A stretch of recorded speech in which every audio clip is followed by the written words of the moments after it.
Good evening, and welcome to Footnotes Folly. I am Professor Reginald St. John Pemberton, and tonight, the sunniest and most good-humoured of all the comedies, with the wittiest heroine Shakespeare ever created, as you like it. We give you the whole of it, complete and unabridged. In clear modern English, the plain rendering and the asides are my own. This is part 1. At a corrupt court ruled by a usurping tyrant, two things happen. At a wrestling match, the brave young Orlando throws the champion, and he and the banished duke's daughter Rosalind fall instantly and helplessly in love. But the tyrant Duke Frederick banishes Rosalind on pain of death, so she, her devoted cousin Celia, and the jester named Touchstone disguise themselves and flee to the great green forest of Arden, where the rightful duke already lives in cheerful exile among the trees.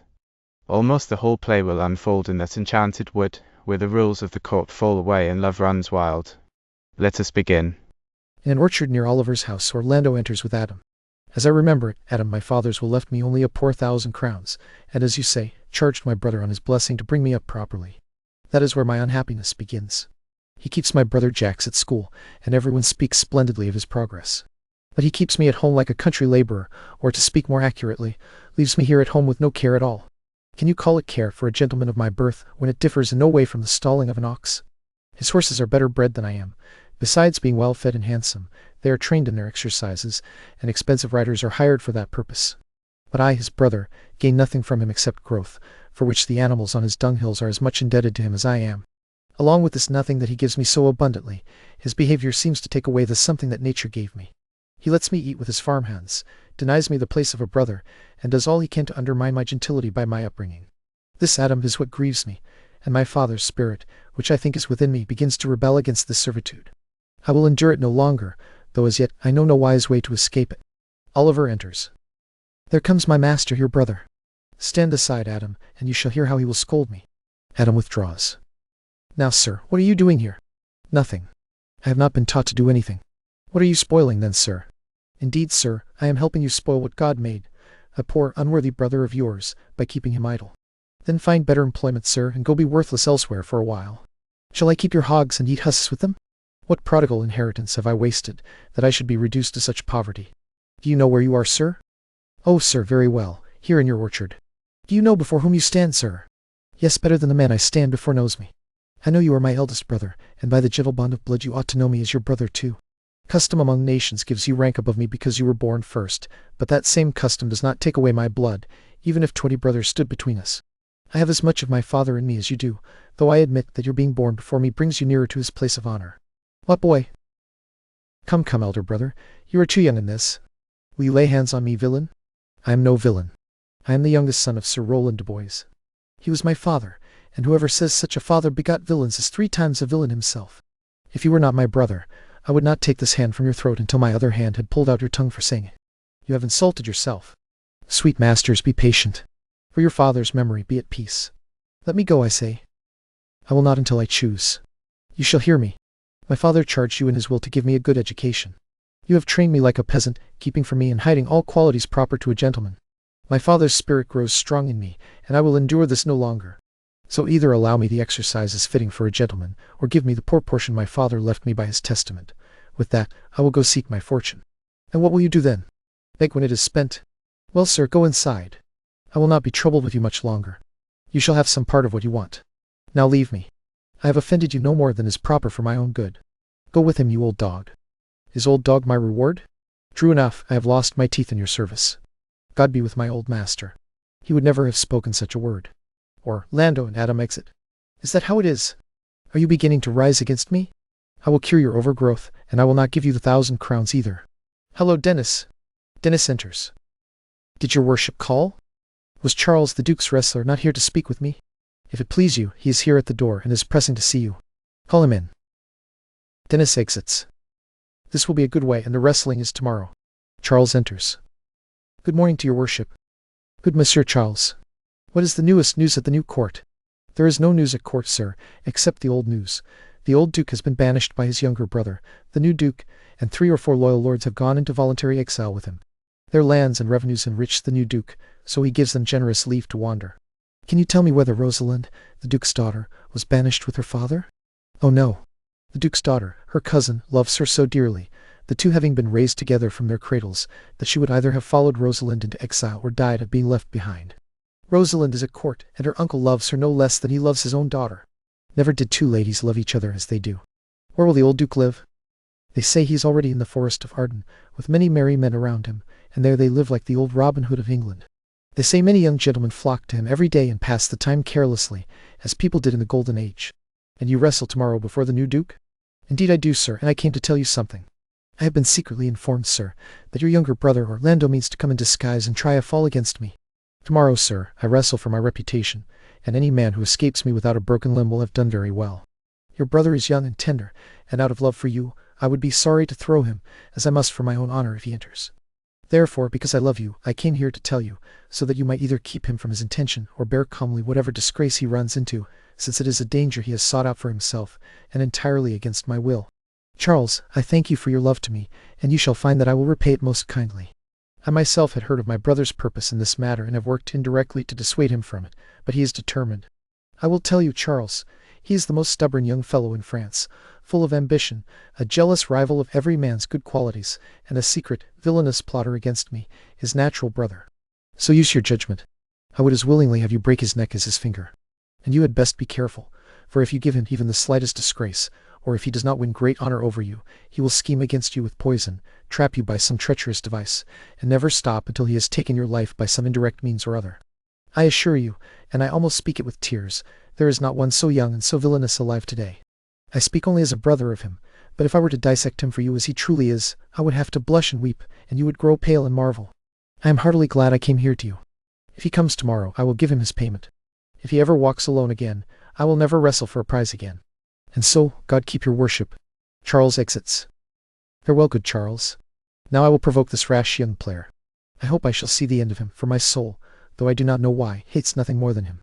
And yet he is gentle, never schooled and yet learned, full of noble thoughts, enchantingly beloved by all kinds of people, and indeed so deeply in the heart of the world, especially of my own people, who know him best, that I am altogether undervalued. But it shall not be so for long. This wrestler shall clear it all away. Nothing remains except for me to inflame the boy and draw him there, which I will now go do. Oliver exits. Rosalind and Celia enter. Please, Rosalind, my sweet cousin, be cheerful. Dear Celia, I am already showing more happiness than I feel, and would you still have me seem happier? Unless you can teach me to forget a banished father, you must not teach me how to remember any unusual pleasure. In this I see you do not love me with the full weight with which I love you. If my uncle, your banished father, had banished your uncle, the Duke my father, and you had still been left with me, I could have taught my love to take your father for my own.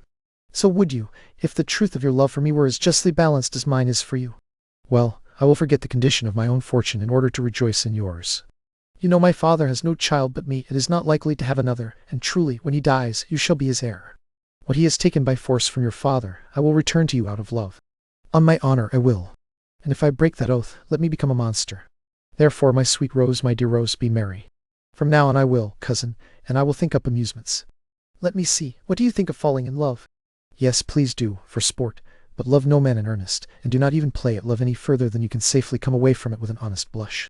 What shall our sport be then? Let us sit and mock good housewife Fortune at her wheel, so that from now on her gifts may be handed out equally. I wish we could, for her favors are terribly misplaced, and that generous blind woman makes her greatest mistakes in the gifts she gives to women. That is true, for those she makes beautiful she scarcely makes virtuous, and those she makes virtuous she makes very ugly. No, now you are leaving Fortune's work for Nature's. Fortune rules the gifts of the world, not the features Nature gives us. Touchstone enters. No? When Nature has made a beautiful creature, can she not, by Fortune, fall into the fire? Though Nature has given us wit to laugh at Fortune, has Fortune not sent in this fool to cut off the argument? Indeed, Fortune is too strong for Nature when Fortune makes Nature's fool the one who cuts off Nature's wit. Perhaps this is not Fortune's work either, but Nature's, who saw that our natural wits were too dull to reason about such goddesses, and has sent this natural fool as our sharpening stone. For the dullness of a fool is always the whetstone of wit. Well now, wit, where are you wandering? Mistress, you must come away to your father. Were you made the messenger? No, on my honor, but I was told to come for you. Where did you learn that oath, fool? From a certain knight who swore on his honor that the pancakes were good, and swore on his honor that the mustard was bad. Now, I will stand by this. The pancakes were bad, and the mustard was good, and yet the knight was not forsworn. How do you prove that out of the great heap of your knowledge? Yes, now let your wisdom off its leash. Both of you stand forward now, stroke your chins, and swear by your beards that I am a rogue. By our beards, if we had them, you are. By my roguery, if I had it, then I would be. But if you swear by something that does not exist, you are not forsworn. No more was this knight when he swore by his honor, for he never had any, or if he did have any, he had sworn it away before he ever saw those pancakes or that mustard. Please, who is it you mean? Someone old Frederick, your father loves. My father's love is enough to honor him. Enough. Say no more of him. You will be whipped for slander one of these days. The greater pity that fools may not speak wisely about what wise men do foolishly. By my faith you speak the truth. Since the little wit fools have was silenced, the little foolishness wise men have makes a great display. Here comes Monsieur Le Beau. Le Beau enters, with his mouth full of news, which he will put into us as birds feed their young. Then we shall be stuffed with news. All the better, we shall be more marketable. Bonjour, Monsieur Le Beau. What is the news? Fair princess, you have missed some excellent sport. Sport? What color was it? What color, madam? How should I answer you? As wit and fortune allow, or as destiny decrees. Well said. That was spread on with a trowel. No, if I do not keep my rank. You lose your old smell. You bewilder me, ladies. I would have told you of fine wrestling, which you have missed seeing. Then tell us how the wrestling went. I will tell you the beginning, and if it pleases your ladyships, you may see the end, for the best is still to come, and here where you are they are coming to perform it. Well, the beginning is dead and buried. There comes an old man and his 3 sons. I could match this beginning with an old tale. 3 handsome young men, well grown and of excellent bearing, with notices around their necks, let it be known to all men by these presents. The eldest of the 3 wrestled with Charles, the Duke's wrestler, and Charles threw him in an instant and broke 3 of his ribs, so that there is little hope he will live. He dealt the same way with the second, and then with the third. They lie over there, while the poor old man, their father, grieves over them so pitifully that all the onlookers take his side and weep.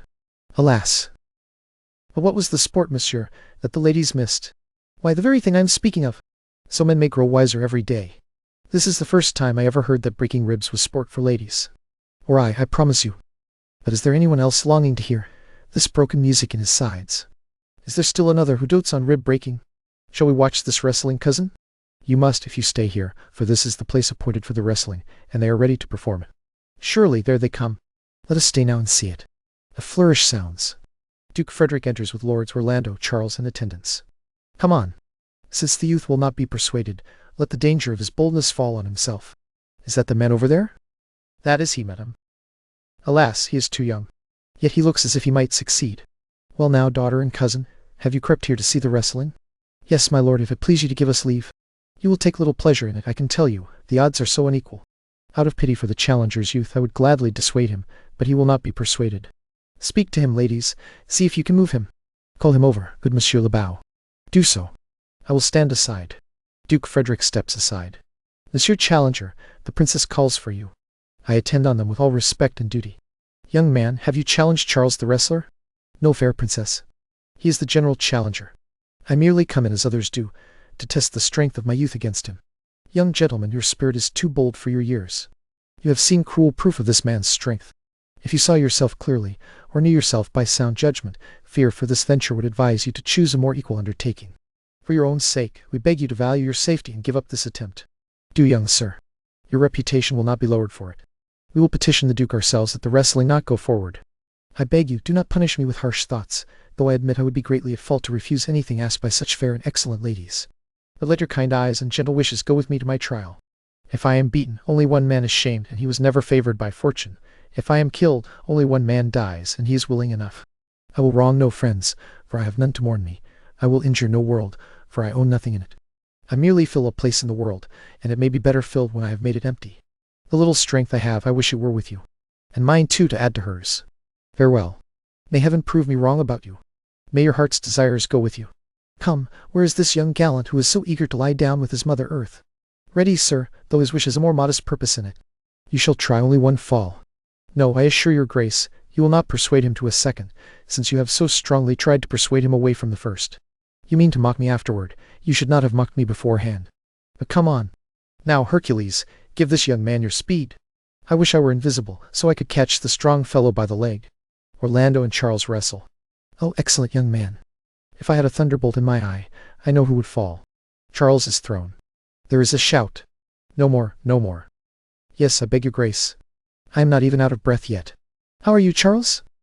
He cannot speak, my lord. Carry him away. Charles is carried off by attendants. What is your name, young man? Orlando, my liege, the youngest son of Sir Rowland de Boys. I wish you had been some other man's son. The world thought your father honorable, but I always found him my enemy. This deed would have pleased me better if you had come from another house. But farewell, you are a brave young man. I wish you had named another father. Duke Frederick Lebau and Lord's Exit.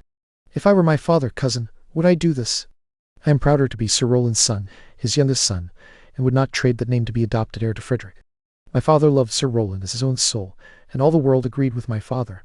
If I had known before that this young man was his son, I would have added tears to my pleas before he risked himself like this. Dear cousin, let us go thank him and encourage him. My father's harsh and envious temper cuts me to the heart. Sir, you have deserved well. If in love you keep your promises as justly as you have exceeded your promise here, your mistress will be happy. Gentlemen, wear this for me, from one out of favour with fortune, who would give more if her hand had the means. Rosalind gives him a chain from her neck. Shall we go, cousin? Yes. Farewell, fair gentlemen. Can I not even say I thank you? My better parts are all thrown down, and what stands here is only a quintain, a mere lifeless block. He calls us back. My pride fell when my fortunes fell. I will ask what he wants. Did you call, sir? Sir, you have wrestled well and overthrown more than your enemies. Will you come, cousin? I am with you. Farewell. Rosalind and Celia exit. What passion hangs these weights upon my tongue? I cannot speak to her, though she invited speech. Poor Orlando, you are overthrown. Either Charles or something weaker has mastered you. The beau enters. Good sir, as a friend I advise you to leave this place. Though you have deserved high praise, honest applause, and love, the Duke's present temper is such that he misunderstands all you have done. The Duke is moody. What he truly is, it is better for you to imagine than for me to say. I thank you, sir, and please tell me this, which of the two ladies at the wrestling was the Duke's daughter?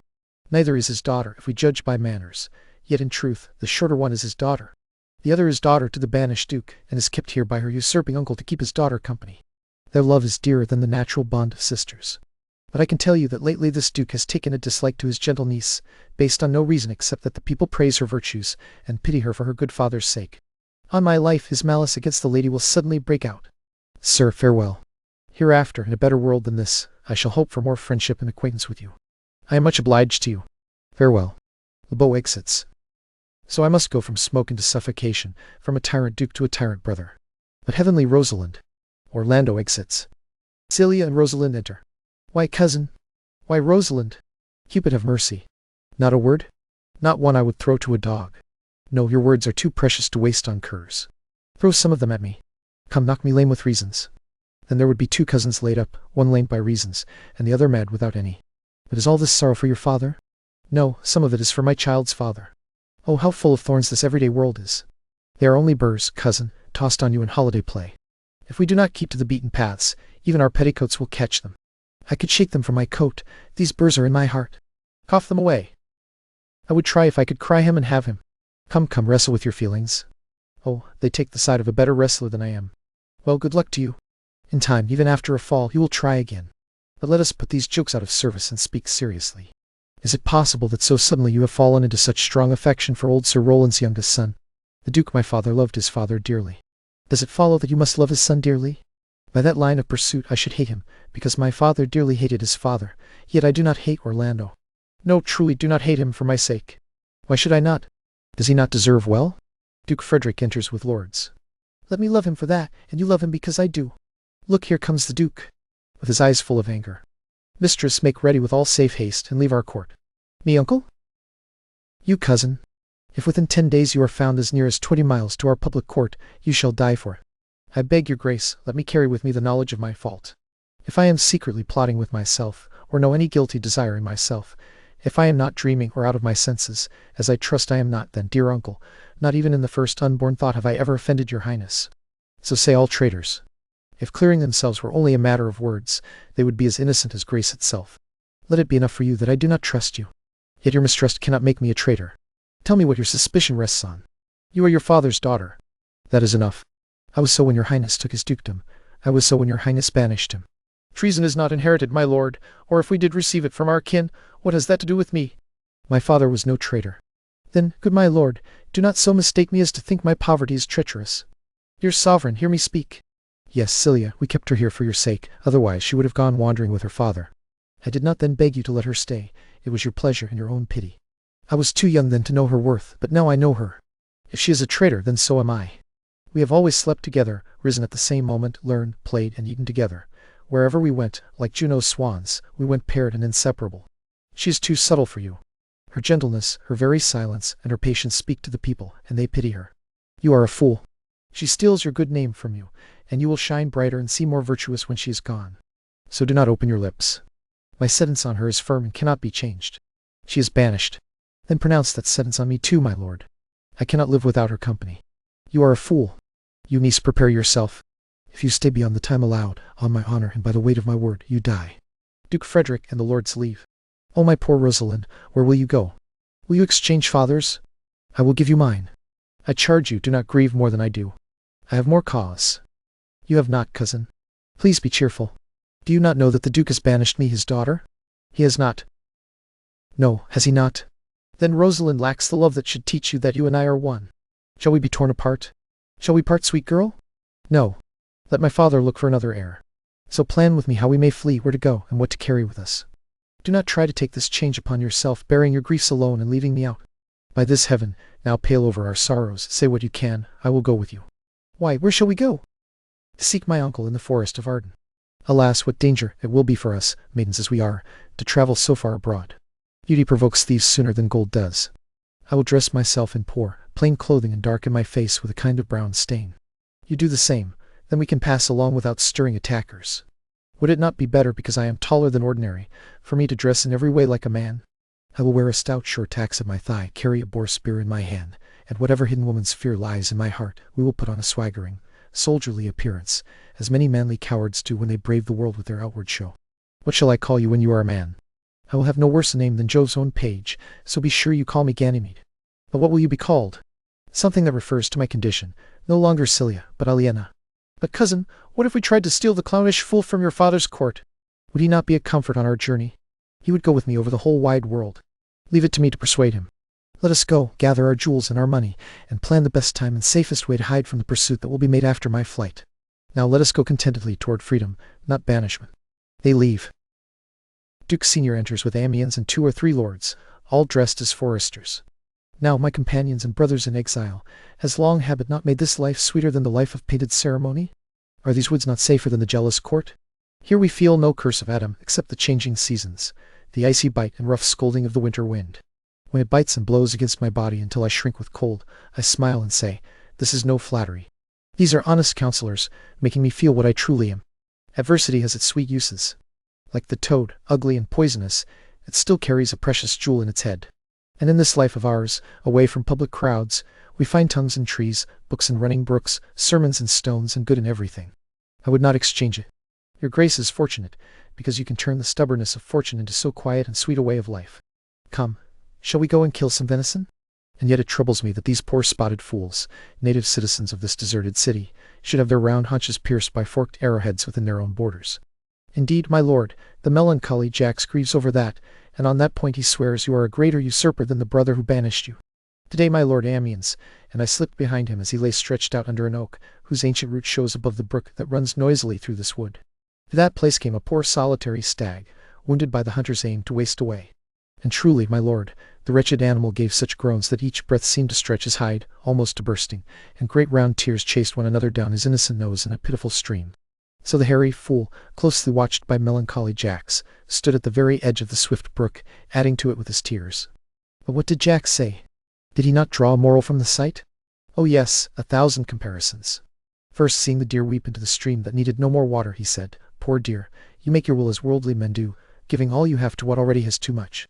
Then, seeing him alone, left and abandoned by his velvet-coated friends, he said, that is just how misery scatters a flowing crowd of company. Soon after, a careless herd, full from pasture, bounded past him and did not stop to greet him. Yes, said Jack, sweep on, you fat, sleek citizens. That is the fashion. Why should you look at that poor broken bankrupt there? In this sharp, accusing way he pierced through the whole body of country, city, court, and even this life of ours, swearing that we are nothing but usurpers, tyrants, and worse, because we frighten the animals and kill them in the dwelling place appointed to them by nature. And did you leave him deep in this contemplation?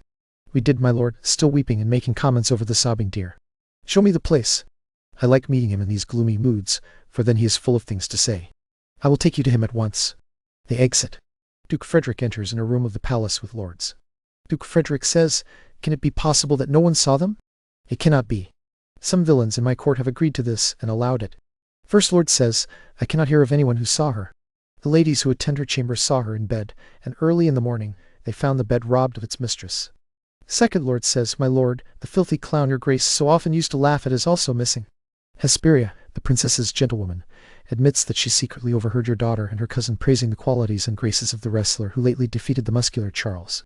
She believes that wherever they have gone, that young man is surely with them. Duke Frederick says, send to his brother. Bring that fine young man here. If he is absent, bring his brother to me. I will make him find him. Do this at once, and do not let the search and questioning weaken until these foolish runaways are brought back. They exit. Orlando and Adam enter, meeting before Oliver's house. Who is there? What, my young master? Oh, my gentle master, my dear master, living reminder of old Sir Rowland. Why are you here? Why are you virtuous? Why do people love you? Why are you noble, strong, and brave? Why were you so foolish as to defeat the fine wrestler favored by the moody duke? Your praise has run home too quickly ahead of you.